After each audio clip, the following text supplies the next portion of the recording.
Welcome back नाजरीन। तो आज हम इस वक्त मौजूद हैं राशिद सिद्दीकी साहब के घर पे, और जैसा कि हमने पहले बात की कि ईद का ये मौका है और ईद की खुशियाँ आज सेलिब्रेट कर रहे हैं हम इनके घर।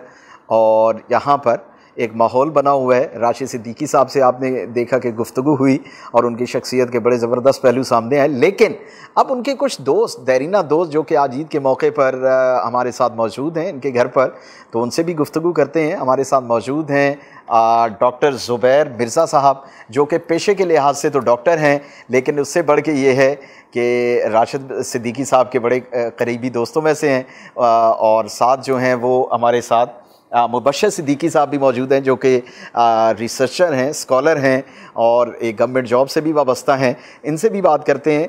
डॉक्टर साहब, सबसे पहले तो बहुत बहुत आपको ईद मुबारक। और आज ईद के मौके पर हम यहाँ पर आए और आपसे मुलाकात हो गई, तो हमने कहा कि फ़ायदा उठाएं राशिद साहब के हवाले से, वो जो उख्दे नहीं खुले वो आपसे फिर गुफ्तगू में। एक तो आपको भी ईद मुबारक, और आपके सब जो देख रहे होंगे उनको भी ईद मुबारक। एक तो आपने दो सिद्दीकियों के दरमियान बैठा दिया है मुझे। बिल्कुल इधर भी सिद्दीकी, इधर भी सिद्दीकी। सही। अच्छा, बात हो रही थी ईद पे, हर तरफ खुशियाँ खुशियाँ। एक्चुअली ईद का जो लफ्ज़ी तर्जुमा वो भी खुशी है। खुशी है, बिल्कुल ऐसे। ईद का तर्जुमा ही खुशी है। तो ईद हो या बकरीद हो, वो रमज़ान ख़त्म होने की खुशियाँ मनाते हैं। अच्छा, रोज़े रखने की खुशी है। ईद सच को ईद की वो नहीं है, सिर्फ रोज़ा ख़त्म होने की, रोज़े पूरे होने की खुशियाँ मनाते हैं। हर खुशी में खाना पीना लाजमी होता है, हर जगह, हर माशरे में, हर मज़हब में, हर इलाके में। बिल्कुल बिल्कुल। तो ये कोई ईद पे हमारे जुमला हुकूक महफूज नहीं है इस पे। सही। हर माशरे में, हर मज़हब में खाना पीना, उनका जो ईद इवेंट होता है उसे सेलिब्रेट किया जाता है, बिल्कुल अपने अपने अंदाज से। दूसरा, ये जो बकरीद है जी, ये सुन्नत इब्राहिमी की बिल्कुल याद है, बिल्कुल ऐसे। इसके बाद भी फिर खुशियाँ जो होता है उसी चीज़ को रिपीट किया जाता है। बिल्कुल। अच्छा, अब वो राशिद साहब जिक्र कर रहे थे कि ईदें, अब तब जो बचपन में हमारे ईद होती थी, मैं इनको बता रहा था कि बचपन में हम नाज़िमाबाद में रहते थे तो नमाज़ पढ़ने जाते थे। बहुत सारे रिश्तेदार आधे मील के फासले पे रहते थे, ज़्यादा कई घर। हम 35 लोग इकट्ठे ईदगाह जाते थे, जो अच्छा, हुसैनी स्कूल के सामने अभी भी ईद की नमाज होती है वहाँ। सही। अभी ऐसा हो गया है कि बेटे के साथ, चौकीदार, ड्राइवर के साथ 4 आदमी नमाज पढ़ने जाते हैं। तो रिश्तेदार सब दो, ज़्यादातर तो हम अमेरिका, इंग्लैंड वगैरह चले गए हैं, यहाँ रहते हैं, दूर रहते हैं, अपने अपने इलाकों में पढ़ते हैं। सही। अच्छा, दूसरी जो तब्दीली हुई है बकरीद की ख़ास तौर पर, जब हम बच्चे थे, ज़ाहिर है बकरे गाय जो भी घर में आके बनती थी, ज़िबा होती, वालिद साहब खुद छुरी फेरते थे। उसके बाद कुर्सी डाल के कसाई के सर पे बैठ जाते थे 2 घंटे 3 घंटे। अबे ये बोटी सही कर, ये छिचड़ा हटा, ये क्या किया तूने। बिल्कुल बिल्कुल। अब नहीं है, अब ये ट्रेंड नहीं है। अब नहीं, अब मेरे जो गाय है वो भाई की फैक्ट्री है, सही, वहाँ पे है, वहीं पे खा पी रही है। वहीं पे जब ईद की नमाज पढ़ के जाएंगे, मैं खुद तो ज़ेबा नहीं करता, पर छुरी पे हाथ फेर देता हूँ दुआ पढ़ के, और उसके बाद आ जाता हूँ। ड्राइवर जाके बैठ जाता है, जब गोश्त बन जाता है गोश्त लेके आ जाता है। वो माहौल जो घर में बैठे हुए हैं, बच्चे भी देख रहे हैं, कुर्बानी बार बार आ रहे हैं, फिर वो कलेजी निकल के पहले पहुँचा दी कि पहले पहुँचा, ये बनेगी, कलेजी बनेगी पहले। अब ये चीज़ें वो ख़त्म हो गई, खत्म हो गई। बिल्कुल। बचपन में इनकी तरह हम भी ईद पे साइकिल लेके, नई साइकिल हो, शीशे लगे हैं, घंटी बजती है उसकी। अच्छा, वो उस चक्कर में होते थे, अच्छी मजेदार साइकिल मिले। डॉक्टर साहब, वक्त के साथ जो तब्दीली है, जो इर्तका है, वो तो एक, आप यूँ समझ लें कि लॉ ऑफ नेचर है, वो तो होना है। जब with respect of time changes, तब्दीलियाँ आती हैं, लेकिन हम इसे इस तरह से रिलेट कर सकते हैं कि पिछले 20 साल से या 25 साल से बहुत ज़्यादा, इवन हम अपने बचपन की चीज़ें, मैं अभी राशिद साहब से भी जब बात हो रही थी, हम अपने बचपन की ईदें जब देखते हैं तो उससे लेकर आज तक तो बहुत ज़्यादा चेंजेस आ चुकी हैं, तब्दीली। तो आपका तो माशाल्लाह तजर्बा बहुत ज़्यादा। आपने इसको इर्तिका क्यों कहा? मतलब इसको तनज़ुली भी तो कह सकते हैं। अच्छा, तनज़ुली, बिल्कुल। इर्तिका होता है जब चीज़ बेहतरी की तरफ, जैसे जिस तरह कहते हैं कि एवोल्यूशन हुई, एवोल्यूशन हुआ बेहतरी की तरफ, वो तो आगे जाती है ना। सही। आपका ख्याल है कि हम आगे जा रहे हैं? तो ये रिश्तेदारों से नहीं मिल रहे, दोस्तों से नहीं मिल रहे, कुर्बानियाँ हो गई, ऐसी आर्टिफिशियल लाइफ हो गई। ईद पे भी सिर्फ बैठे हुए, वो जो फन होता था ईद का वो अब नहीं रहा। तो ये इस लिहाज से तो ये तनज़्ज़ुली हुई। इस नजरिए से तो बिल्कुल, और वाकई ये बात तो है कि वो जो माहौल एक वो खुशी अब नहीं मिलती जो उस वक्त मिलती थी। मैं अभी वो सोशल मीडिया पे कुछ अच्छी चीज़ें भी होती हैं तो मैंने उसमें पढ़ा, एक किसी ने डाली हुई थी कि अब तो ईद गुजरी हुई ईदों की याद में गुजरती है। बिल्कुल सही कहा, बिल्कुल कि जो ईदें गुजर गई अपने अब पेरेंट्स के साथ, बड़ों के साथ, जो अब हमारे साथ मौजूद नहीं है, या वो बचपन की, वाकई में ऐसी चीज़ें हैं कि अब इस ईद पे थोड़ा सा फ़र्क है जो राशिद साहब ने भी जिक्र किया था कि ये जो हाल ही में वाक़यात हुए, जंग हुई, जिससे बड़े अरसे बाद एक कौम के, क्योंकि बहुत अरसे से हमारी कौम तो ऐसी चल रही थी, वो खुशी की बात हो रही थी। एक गाना है कि घर से चले थे हम तो खुशी की तलाश में, गम राह में खड़े थे वही साथ हो लिए। लेकिन ये जो भी खुशी मिली है, ये ऐसी खुशी है, कुछ कजन्स आपस में डिस्कस कर रहे थे कि ये देख के मियादाद का छक्का याद आ गया। मियादाद का छक्का, ये वही वाली उसी तरह। अच्छा, वो भी 6 रन मिले थे, ये भी 6 नील का स्कोर है। तो ये मियादाद का छक्का याद आ गया। तो ये ईद पे जरा ईद दोबारा माहौल बन गया। ये बहुत अरसे बाद एक ये अंदर से जो खुशी निकली ना, वो छक्के पे जो उछले थे, हम छलांगे लगाई थी, वो वाकई वो चीज़ हमने देखी है, वो चीज़। अच्छा, मुबश्शिर साहब को भी इन करते हैं। मुबश्शिर साहब, सबसे पहले तो आपको भी हमारी जानिब से बहुत ईद मुबारक। आज आप भी राशिद साहब के यहाँ आए हुए थे और ईद के मौके पे हमारे साथ हैं, बहुत शुक्रिया आपका। जनाब, कैसी ईद गुजरती है बच्चों के साथ? अब जैसे कि अभी राशिद साहब से, फिर डॉक्टर साहब से बात हो रही थी कि वो जो ईदें बचपन की गुजर गईं, आज हमारा टॉपिक भी कुछ उसी से वो ही है।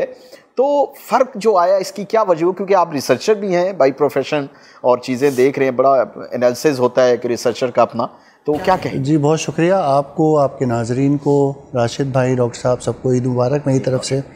बिल्कुल आप सही कह रहे हैं कि जिस तरीके से ये ईद का एक पैटर्न चेंज हुआ है, जैसे राशिद भाई ने भी बोला, डॉक्टर साहब ने भी बोला, ये इसको हमें सबसे ज़्यादा तवज्जो देनी चाहिए और अपनी आने वाली जनरेशन को इसकी तरफ तवज्जो मबज़ूल करानी चाहिए कि किस तरीके से इसको दोबारा, अगर उस लेवल पे नहीं तो उससे थोड़ा करीब, और खुशियों को दोबारा करने का दिन किस तरह से मनाया जाए। अब जैसे मैं आपको बताऊं, आज ईद का तीसरा दिन है, हमें प्रोग्राम कर रहे हैं।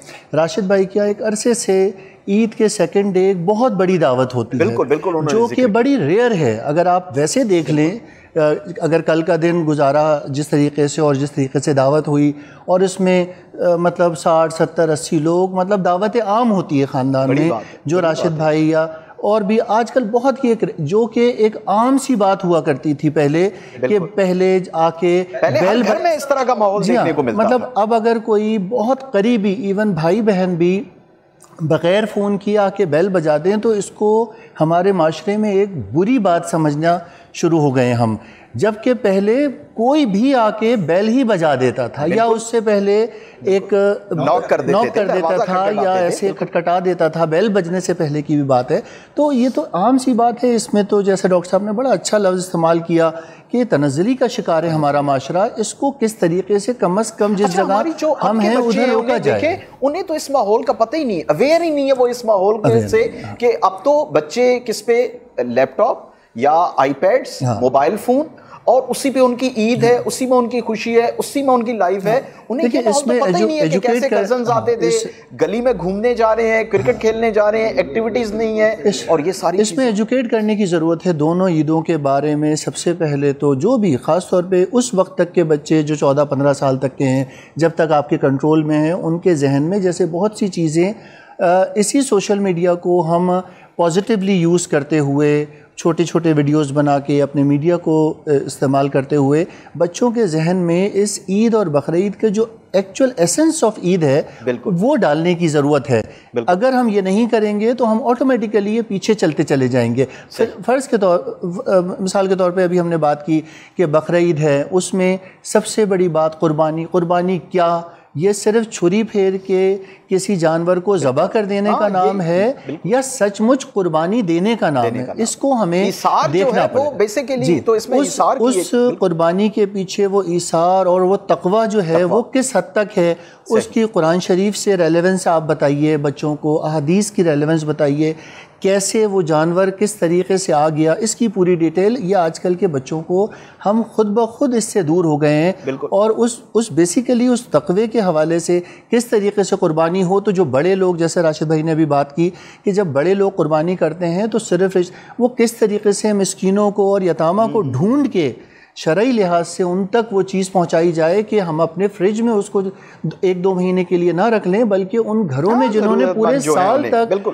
अभी गोश्त नहीं खाया और वो बकरीद का इंतज़ार कर रहे हैं, उनके घर में 10-15 दिन या 1 महीना गोश्त पक जाए। अच्छा, थोड़ा सा हम अब चूँकि ईद का मौका है और हमारी गुफ्तगू थोड़ी सी संजीदा हो गई, तो ये बताएं कि अभी ईद का जैसे मौका है डॉक्टर साहब, तो राशिद भाई से या आपकी जब गैदरिंग होती है, मुलाकातें होती हैं, तो ज़ाहिर है एक तो बच्चों के सामने आपका एक ज़ाहिर है बड़े हैं, बुज़ुर्ग हैं, तो उनका लेकिन एक दोस्ताना माहौल जो है वो उसी तरह ही है जैसे, क्योंकि पुराने दोस्तों में से हैं आप, तो उसी तरह ही है। क्या कहना चाह रहे हैं कि लड़कियों की भी बातें करते हैं? नहीं, वो तो इन्होंने बताया जब, तो मैं ये जानना चाह रहा हूँ कि आप भी उसी तरह, वो जो आशिक मिजाजी की बात हुई और ये सारा, वो हर मर्द अंदर से होता है। अच्छा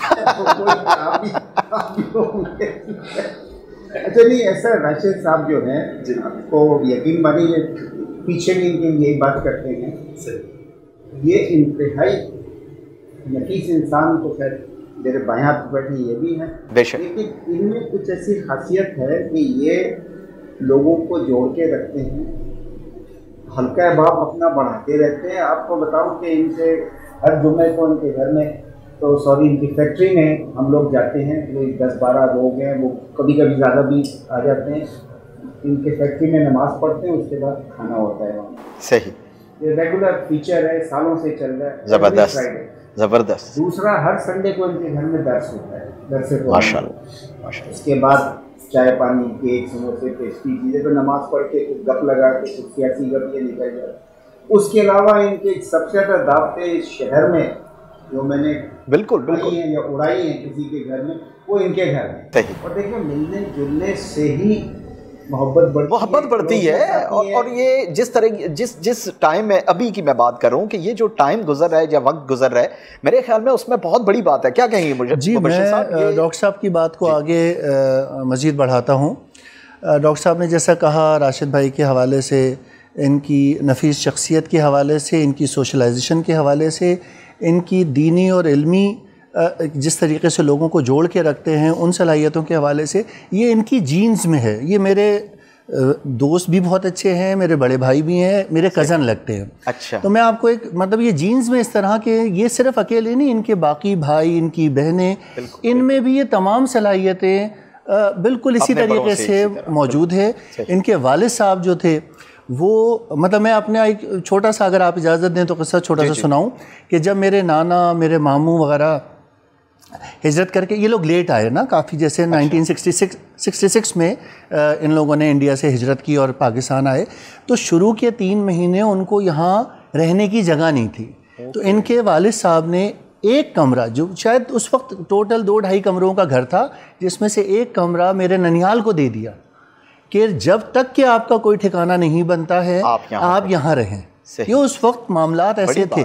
और मेरे नाना, मेरी नानी, मेरे मामू, 3 मामू, मेरी वालदा, उस वक्त ज़ाहिर बात है उस वक्त वो गैर शादीशुदा थी, उन्होंने हमें ये किस्सा सुनाए, और 4 बहनें, ये लोग मेरी खालाएँ थी, ये लोग सब। तो ये चीज़ ऑटोमेटिकली इनकी जीन्स में आई और आज बाकायदा वो एक मतलब बाकायदा जगमगा रही है अल्हम्दुलिल्लाह इस कराची के सोशल सर्कल्स में। और लोगों को जोड़ने की जो सलाहियत राशिद भाई के अंदर है, मैं नहीं समझता मौजूदा दौर में किसी और शख्स में वो सलाहियत है। सबसे बड़ी चीज़ ये है कि एफर्ट करना। हालांकि लोगों के पास अल्लाह ताला का दिया बहुत कुछ है इस शहर में, लेकिन वही बात है कि ये इस चीज़ का एहसास करना या ये मोहब्बत बांटने का तरीका जो है, ये बड़ी, नाज़रीन जो बात हो रही है ये बड़ी इंपॉर्टेंट चीज़ है कि अल्लाह ताला ने अगर आपको नवाजा हुआ है, आपको दिया हुआ है, लेकिन बात दिल की होती है।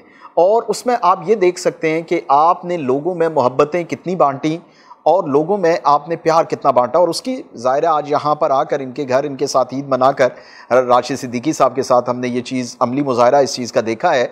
तो एक बार फिर मैं अपने तमाम मेहमानों का ईद मुबारक और इनका शुक्रिया अदा करूँगा कि मुबश्शिर साहब आपका बहुत शुक्रिया, डॉक्टर साहब आपका बहुत शुक्रिया, और राशिद भाई आपका बहुत शुक्रिया कि आज आपने इतना एहतमाम किया और बाकायदा तौर पर हम यहाँ पर मौजूद हैं और ये खुशियाँ बांटने का मौका मिला। नाज़रीन, बिल्कुल आखिर में एक चीज़ कि खुशी वो है उन चीज़ों में से जो कि बांटने से बढ़ती है, और यही हमारा आज ईद के तीसरे दिन हमारा आपके लिए भी पैगाम है कि खुशियाँ बांटें और कोशिश करें वो ईदें जिनका ज़िक्र अब हमने प्रोग्राम में भी किया, हमारे बचपन में या जो हमारे मेहमान थे इनके बचपन में जो ईदें गुजरी हैं, उस माहौल को हम किसी तरह वापस लेकर आएँ। इजाज़त दीजिए, अल्लाह ने के बाद।